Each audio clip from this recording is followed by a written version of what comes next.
big, big Friday night clash against the Doggies. Let's get into it. So before we get into it, don't forget to subscribe if you haven't subscribed. I can see there's still like 58% of people watching this aren't subscribed. It would mean the absolute world to me. Check us a like, share it around, do whatever you can. Any support. Remember, I'm trying to get to that 10,000 before the season ends. I think that would be just absolutely huge, and I need your help to do it. So if you're a Collingwood supporter and you're not subscribed yet, please hit that subscribe button. It would just mean the world, and I just love and appreciate you so much. Now, let's get into Friday night's game. God, Collingwood can't take a trick right now. Another, well, not another injury, but that sort of injury to Pendles that we thought he was going to play. Everyone said he was going to play. He said he was going to play. And then all of a sudden, after training, Flight comes out and says that he's not playing. And I will talk about a little bit about that in the team news video that comes out later today as well. But 16 on the injury list. It's starting to reach a little bit of a breaking point. And these next 3 weeks before the bye, these next 3 games are going to be absolutely huge. You know, I'd love to win. I think winning 2 of 3 games would be incredible. Winning all 3, obviously. I think 2 or 3 games is very doable. And it starts on Friday against the Doggies. Now, the Doggies are one of those teams where you can't quite put your finger on them. They're very topsy-turvy. They're very roller coastery. They beat GWS. They lose to Sydney. A couple weeks ago, they smash West Coast, get done by Hawthorn. So it's very much like, how do you read into them? They've got a lot of injuries going into this game as well. Aaron Norton out is absolutely huge. It's really good for us. So our defense isn't stretched too much. Ed Richards, one of their best users of the ball. Tom Liberatore won't play. What's the other guy? Anthony Scott with another concussion. I think that's his name. So they've got a few injuries to some key players, but that's not to say that they're not a good team. Like, I watched them against Sydney, and you know, Sydney are Sydney, right? They're 10-1. Of course, they're going to sort of beat pretty much anyone that they come across. But the Doggies, if they had kick straight, probably could have given it to them a little bit more. You can't look past Bontempelli, Jamari Ulehagen, Sam Darcy. Those 2 guys, Jamara and Sam Darcy, we're going to have our work cut out for them. In Beveridge's presser, he said, we want to share the goal kicking loads to like 9 to 11 players. So we'll get those guys to sort of hand it off. So I think one thing that they're going to try and do is they're going to try and, chip the ball around, get it as deep forward as they can to different players. So we're going to have to start watching out for if Jamara gets it on the 50, if he's trying to pinpoint someone closer to like 20 to 30 meters out. I'm going to call him Luke Darcy. Sam Darcy, same sort of thing. So they're their main focal targets, but if they push up the ground a bit, let their small sort of come into play, that's something to work out for, because that was a chunk of Beveridge's press conference. He sort of said that. So that's really interesting that they want such a high number of goal kickers. And we usually do that just in general. We usually have around that 9 to 11 mark. There was a week where the only multiple, was it the Carlton game? The only multiple goal kicker was Nick Dacos or something like that.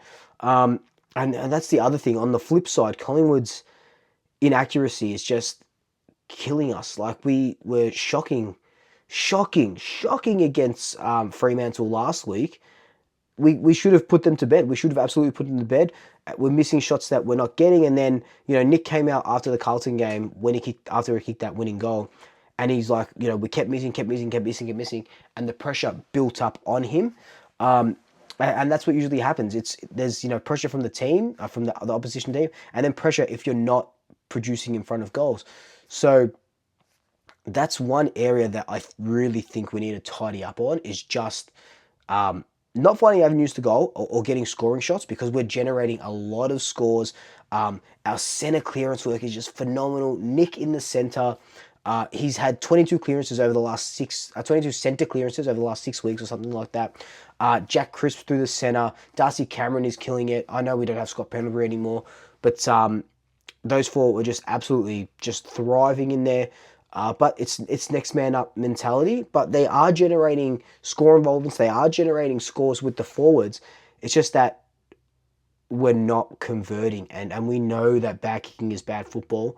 We know that we need to be converting these. I think we're sitting at about 43 or 44% accuracy, and I think that's like 11th best in the league. So there's a long way to go. There's a lot of improvement, but we're generating the scores. We're generating the inside 50s. We're generating it. We just got to make it count. The thing I'm most sort of excited for going into this game is just seeing. I hate to say it, but what is life like without Pendles? I remember the last time, the Bulldogs game, the last time Pendles was he was a late out, so we couldn't really prepare for it. But when Pendles was a late out at Marvel, we got done by like 40 points. I'm not saying it's an omen or anything like that, but probably weren't prepared. We're a little bit more prepared now. I think Nick steps into the Pendlebury role really well with his IQ, with his coaching on the field. Everyone talks about how, he's sort of second to Pendlebury with the way he sets up, the way he coaches, and we saw a little bit of that in the Fremantle game. So I'm interested to see how that sort of plays out. We will miss that leadership and that coaching on field from Pendlebury. So like again, who steps up? What does that mean? Because he obviously can't stay on the bench or anything like that. So what does that mean for the team structure throughout? It's just going to be a very interesting game without Scott, and we're going to have to start getting used to life without Scott in the next couple of years. Hopefully, it's not for the next 5 years, but we're going to have to start getting used to it, and this game will sort of show us that. But I'm also excited to see other players step up, and we talked about accuracy just a little bit earlier. I'm talking Lockie Schultz, Bobby Hill. Bobby Hill, I love Bobby Hill. Time to get a little bit more selfish, Bobby, and kick those goals. And I'm all for team chemistry. And do you know that was that game where he had 4 goal assists or something? And that's amazing. That's crazy. But sometimes I feel like players can be too unselfish and becomes a detriment to their own game. Bobby just needs to, puff out his chest. If he can hit it, absolutely hit it. Same with Lockie Schultz. I think Patrick Lipinski's going good as a half forward. And it's just about who we bring in to replace these other guys. Is it Ash Johnson? Is it Nathan Kruger? I'd love to see an Ash Johnson, Bobby Hill 1-2 punch. I think that would be absolutely incredible. I think this might be the Ash Johnson redemption arch. Ash Johnson redemption arc. That's a tongue twister that we've been calling out for.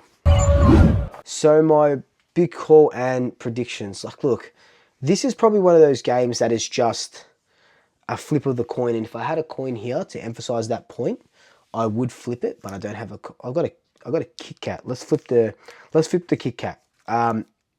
Kit Kat's logo side up is Collingwood, and obviously the back is the Doggies. Oh, I don't know if you can see that, but the Kit Kat side's up. So it was a flip of the Kit Kat, and we got the Pies winning. And there you go. You have to trust the Kit Kat gods. But yeah, like this game could go either way, and I wouldn't begrudge the team if we did drop this game just because of the personnel we're losing. But in saying that, we've done so well, and these kids have done so well to fill in the gaps that we need to, and they're absolutely smashing it. And we could win this game, and it's backs against the wall. No one's really saying, I don't even know what the odds are or anything. I don't know if they're saying we're favourites or not, but it's backs against the wall, 16 on the injury list. I think we win this game by 24 points, really. I think we come out, I think Bulldogs are going to give us an absolute run for our money in the first half, and they might kick the first 3 or so goals.